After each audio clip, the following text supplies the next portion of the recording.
Excellent, Blake. Thanks so much for joining us. Yeah, definitely. Thanks for having me on, man. Now, you had a question about DUI checkpoints. Yes, unfortunately, here in the city of California, city of Folsom, California, there is an excessive amount of DUI checkpoints coming up recently, mainly on the main roads over by the bars. I was going out the other night. I had a date to go to the movies, and I ended up being late, missing the movie because of a DUI checkpoint. So I feel the need to help my fellow citizens, get over this tyrannical nonsense. And I was wondering if you could give me some information on resources or ways to fight back. Because I remember watching a video of yours that you went and just took complete control of that whole DUI checkpoint and made it actually a safer place. Well, I want to say that's a bit of an exaggeration, but what we did is went to a checkpoint in Glendale where they had traffic backed up for about 5 blocks, and we just actually went out in the middle of the street with a sign that said, "Warning, DUI checkpoint ahead," and later got a cop to admit that it was the safest checkpoint he'd ever been to because people weren't making desperate U-turns at the last minute to avoid it. And that was great. And then I went through the checkpoint and I refused to answer the questions, and I just said, "Am I legally obligated to answer that?" They said no, and I was able to go on my way. But that doesn't stop the bigger problem. I think that's what you're getting at, right? Because from that video how to talk to someone at a DUI checkpoint, correct? Correct. And just so everybody knows very explicitly here, the government has decided and will shoot you if you disobey with this fundamental premise that when you're driving on the road, if you're stopped for any reason, that you have to present license and registration. So you can do that without answering any of their questions. You can stand by your Fifth Amendment right to remain silent and cooperate in those basic administrative ways and be on your way. And these checkpoints are fundamentally illegal because they're stopping you without probable cause. The probable cause is someone might be drinking, so we're going to stop everybody. It is illegal for the cops to stop you, but the government has decided that it's legal, so you can't really resist or fight it on that count either. So you can fight an individual checkpoint by carrying signs, and that's also been very well established as protected behavior. You might get harassed by police. It helps to know how to assert your rights. It helps to have cameras there. But this doesn't get to the bigger problem of how do you address this in your community? How do you get the policy to stop? And Right. I would say that there are a number of ways you could go about this, obviously. More than one way to skin a pig. But if you go out, oh, did I mix metaphors there? Excuse me. So if you go out there on a regular basis and you have a group of people that are committed to this, and every single time they do a checkpoint, you're out there with signs and you're shutting them down and you're making them ineffective, you're making it a losing part of the racket for the cops, then you can raise the issue, you can force the issue, and you can actually change the policy and cause them to do it less.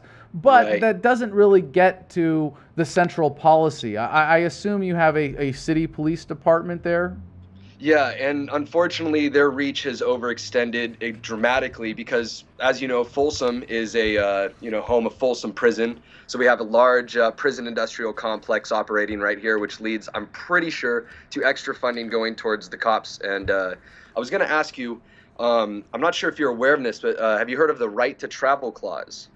Yes, and I think there are a lot of people who use it very effectively, and a lot of, I would call it technicalitarian activism. And there are a lot of ways around this. And you can say, "Sorry, officer, I'm going to just blow through this checkpoint and just drive through slowly and say, you know what, because I have a right to travel," and they're still going to just shoot out your tires if they don't shoot you, if you're lucky.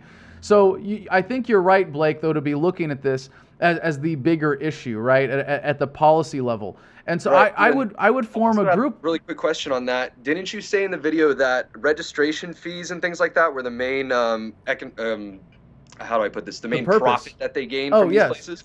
Yes. Now, if you're the police department and you know that if you spend $1 billion over budget, that the government is going to come through with bonds, they're going to subsidize that. You don't have any responsibility as long as it fits some categorical, appropriate, whatever spending statute and allows you to do that. You have no incentive to control costs. So the cops have an incentive to go out and bill overtime and spend more money. But it also helps them in their bottom line when they're able to generate revenue from the state by issuing tickets, and that's the other major motivation for this. So in some places, Crimes. right, exactly, and in some departments, it doesn't really matter. You know, like in Glendale PD, I think they spend as much on the checkpoint as they gain in revenue. But if they're able to like make busy work for the cops, if they're able to make their presence known, if they're able to spend more and generate more revenue at the same time, it's all more money in their pockets, and it all, you know, feeds into the police racket. So to address this, I would start a group of people locally. Obviously, you're not going to be able to do this on your own. If the community, or at least a critical mass of it, supports the city council or the mayor or whoever it is overseeing the police that supports these policies, that's behind crafting them, you have to raise some awareness. You have to change people's minds, and you're going to need help doing that. Even just doing checkpoint trolling, you're going to need someone to help you, because going out with a sign and a video camera by yourself is a little bit risky. You always want someone else with a video camera. Did you find it more helpful in your personal experience, since you've been doing videos, that a larger camera crew with like boom mics and larger cameras, like over the shoulder ones, makes cops fear you a little bit more because you look like you have more credibility? Absolutely. And it's really stupid, but it is absolutely true. And I have, you know, I don't have one of the big TV style cameras. I have sort of a mid-sized, you know, compact, really good HD. I love it. But when we're going out in a situation where that might be helpful, sometimes we just tack extra gear onto it just to make it look more important, like little stuff with the antennas and the spotlight and the shotgun microphone. With rifles, and they try to make it seem like the rifle's more dangerous by having attachments on it. Oh yeah, exactly. You know, but it works psychologically for people that can't think rationally. You know, little ruses like that can help, and yeah, it definitely helps with police. But let me just really answer your question here. I mean, I would start a group, and it could be a local chapter of copblock.org, and you could just say, hey, just like their Facebook page this morning, actually. Excellent. And that's a great way to make, you know, an affiliate with a larger group that's working on similar issues. And you can say, hey, the reason we're creating this chapter of Cop Block is specifically to address the issue of DUI checkpoints in our town. And we want to stop this, and here's how we're going to do it. And you can bring people together under this, and you can bring in people that have lots of reasons to want to fight back against the police state. So there's sort of two strategies that I think would address the bigger issue. And one of them is the sort of overwhelming, disarming, you know, nonviolent resistance strategy, which is that every single time there's a DUI checkpoint, you have people out there with signs. You completely render them impotent. You tell them why you're doing it, and you ask them to stop. And you have a campaign around that of somehow people either calling in or writing letters or lobbying the police department directly and making it unfeasible or impractical for them. The second thing is then you can use that activism, you can make those videos in your area as a way to promote the point and bring the issue to your city council. And there it becomes a simple matter of political lobbying. If you have enough critical mass behind you and say, look, I'm going to run against you if you don't change this policy. We're going to elect somebody else if you don't change this policy. Then you bring the public support to bear in pressure on those points, and you can change the policy.